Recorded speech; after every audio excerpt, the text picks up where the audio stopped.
effect of steric hindrance. If a bulky group is either attached to donor atoms or the atoms adjacent to donor atoms, the metal ligand bond become weak and the stability of the complex decrease.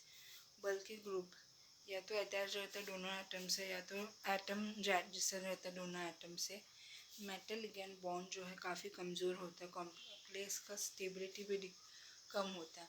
This effect is called steric effect को बोलते हैं steric effect. For example ethylene diamine NH2CH2CH2NH2 and N-tetramethyl ethylene diamine CH2NCH2CH2NCH3 both are bidentate ligand and form chelate with nickel 2 plus ions.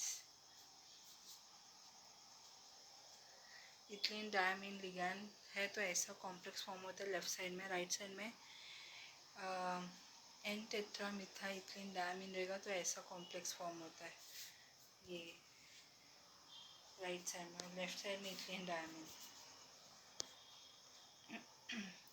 Complex 2 is less stable than 1 because in complex 2 the methyl group attached to donor atom creates steric hindrance and decreases the stability of the complex. Complex 2 जो है काफ़ी कम stable है compare to complex 1 से.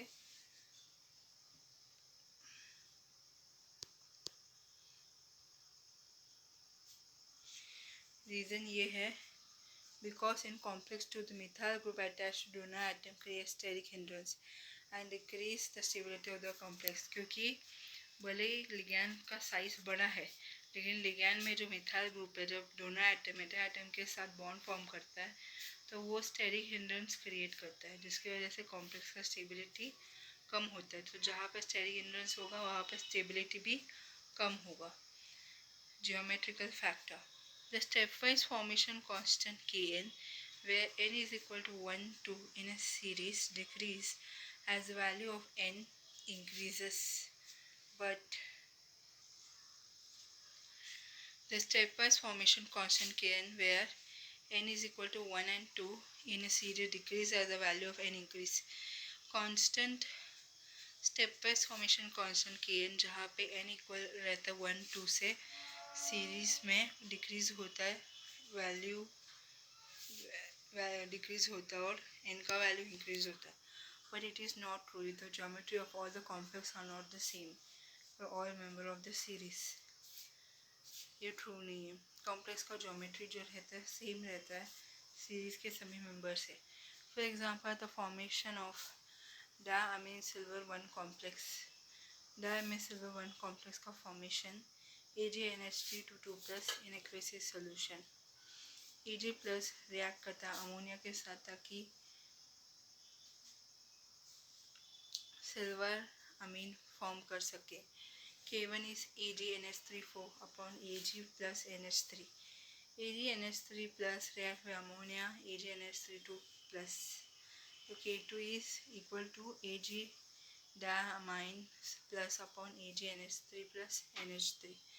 In this case, the order of stability constant will be K2 is more than K1 because the Ag plus ion is get hydrated as exists as AgOH2 4+. तो इस case में stability constant जो है किसका ज़्यादा रहेगा, K2 का ज़्यादा स्टेबल रहेगा K1 से क्योंकि Ag प्लस आयन जो है वो हाइड्रेट होता है, एग्जिस्ट कहता है AgOH2 4+ में. Therefore, the first step will be substituent reactions in which ammonia acts as nucleophile and one water molecule in leave result in the tetrahedral substitution product AgNH3OH2 3+. तो पहला स्टेप रहेगा substitution reaction का जिसमें ammonia जो है nucleophile का काम करेगा, उसमें एक वाटर मॉलिक्यूल छोड़ देगा और tetrahedral substitution product AgNH3OH2 3+ form करेगा जो लिखा जाता है silver NH3+. In the second step, the aqua ligand are lost and form NH3 AgNH3+, which is linear in shape. Second step में एक्वा लिगैंड जो है लॉस्ट होता है फॉर्म करता है NH3 AgNH3+ जो लीनियर रहता है शेप में.